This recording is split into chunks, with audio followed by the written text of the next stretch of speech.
Dandruff வர்றதுக்கு main ரீசனே என்னென்னா, பில்லோ கவரை வந்து நம்ம என்ன பண்ணணுன்னா வாரம் வந்து துவைச்சிடணும். இது வந்து பெட் கவர். கண்டிப்பாக வந்து பெட் கவர் வந்து பெட்டுக்கு போடணும். மாதம் ஒரு தடவை பெட் கவரை துவைச்சிடணும். இந்த பில்லோ கவரு வாரம் துவைச்சிடணும். டேண்ட்ரஃப் வர்றதுக்கு மெயின் ரீசனே வந்து தலானியை வந்து நம்ம சுத்தமாக வச்சுக்கணும். தலானியெல்லாம் நல்லா காய போட்டு எடுக்கணும். அப்புறம் பில்லோ வந்து இந்த கவர் வந்து தலானி உரையை வந்து வாரம் ஒரு தடவை துவைக்கணும்.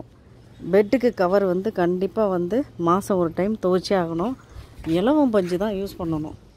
இலவம் பஞ்சு யூஸ் பண்ணுறதுனால என்னென்னா, இது வந்து இலவம் பஞ்சு வந்து ஒரு பில்லோ வந்து 500 அவ்வளோதான். அதுக்குள்ளே 450 350 அப்படி தான் இருக்கும் இலவம் பஞ்சு. இது என்ன பண்ணணுன்னா, ஏதாவது ஒரு கவர் கிடச்சிச்சின்னா வருஷத்துக்கு ஒரு தடவை கண்டிப்பாக தூர வீசிடணும். அப்படி இல்லை, நம்மளால் முடியாது, அவ்வளோ செலவு பண்ண முடியாது அப்படின்னா, இந்த மாதிரி ஒரு கவர், ஏதாவது ஒரு கவர் கிடச்சின்னா இல்லை தச்சு நம்ம பஞ்சை வந்து காய வச்சு, இந்த மாதிரி இலவம் பஞ்சை நல்லா காய வச்சு நல்லா அடித்து இதெல்லாம் அண்டாவில் போட்டோன்னா நல்லாயிருக்கும். இதுதான் இலவம் பஞ்சு. நல்லா காய வச்சுட்டு நம்ம எடுத்து திரும்ப இது மாதிரி ஒரு கவர் தச்சு திரும்ப போட்டுக்கணும். கண்டிப்பாக வந்து இப்படி நல்லா வெயிலில் காய வச்சு எடுத்துக்கணும், பெட்டாக இருந்தாலும் எதாக இருந்தாலும். அப்புறம் இன்னொரு விஷயம் என்னென்னா, ஒரு கவர் போட்டுட்டு, இப்போ டீசெண்டாக ஒரு கவர் இப்போ இந்த மாதிரி போடணும் அப்படின்னா, தூங்கும்போது எப்பயுமே வந்து ஒரு கவர் இப்படி போட்டுட்டு அதுக்கு மேலே அந்த கவர் போடணும். 2 கவர் போடணும். அப்போ தான் நம்ம வேர்வை அப்படி எல்லாமே வந்து நல்லாகும். 2 கவர் போட்டு தான் கண்டிப்பாக வந்து தூங்கணும்.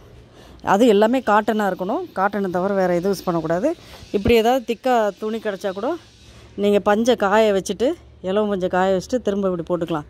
இலவம் பஞ்சு எதுக்கு சொல்கிறேன்னா, மழை காலத்துக்கு சூடாயிரும், வெயில் காலத்துக்கு வந்து நல்லா ஜில்லுன்னு இருக்கும்.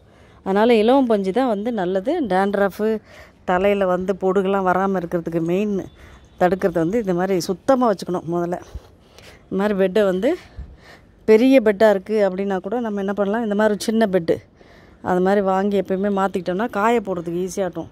பெரிய பெட்டை தூக்கிட்டு வந்து மொட்டை மாடியில் காய போட முடியாது. இலவம் பஞ்சு பெட்டுனா ஈஸியாக நம்ம தூக்கிட்டு வந்து மேலே காய வச்சுட்டு திரும்ப எடுத்துகிட்டு போய்க்கலாம். பெட்டு மேலே பெட்டு, இது மெல்லிசாக தான் இருக்கும், பெட்டு மேலே போட்டு படுத்துக்கலாம். இந்த மாதிரி நீட்டாக காய வச்சு எடுத்துக்கலாம். அதனால் டேண்ட்ரஃப் வர்றதுக்கு மெயின் காரணமே தலையை நம்ம சுத்தமாக வச்சுக்கணும். வேர்வை அதிகமாக இருக்கிறதுனால இதில் எல்லாம் வடுவடுவாயிரும். அதனால் இதை மாற்றிடணும். கண்டிப்பாக வந்து வருஷத்துக்கு ஒரு தடவை இதை மாற்றிட்டு எல்லாம் கட் பண்ணி எடுத்துகிட்டு காய வச்சுட்டு திரும்ப இப்படி இதெல்லாம் நானே தைச்சது தான். இது தைச்சி போட்டுக்கலாம். பஞ்சை வந்து கண்டிப்பாக இந்த மாதிரி காய வைக்கணும். காய வச்சோம்னா நல்லா பறக்காமல் இருக்கும். அண்டாவில் போட்டோன்னா 3 தலானி அப்படின்னா அண்டாவில் போட்டுக்கலாம் காய வைக்க. நான் இப்போ இதை கொட்டிட்டு அப்புறம் நல்லா காய வச்சுட்டு அப்புறமா எடுப்பேன். இப்போ தூக்கிட்டு வந்து வெளில வச்சுருக்கேன். 2-3 நாள் காய வச்சுட்டு திரும்ப எடுத்து அதுக்கு ஒரு கவர் தைச்சி போட்டுருவேன். அவ்வளோதான். முதல்ல வந்து தலானி தான் சுத்தமாக வச்சுக்கணும்.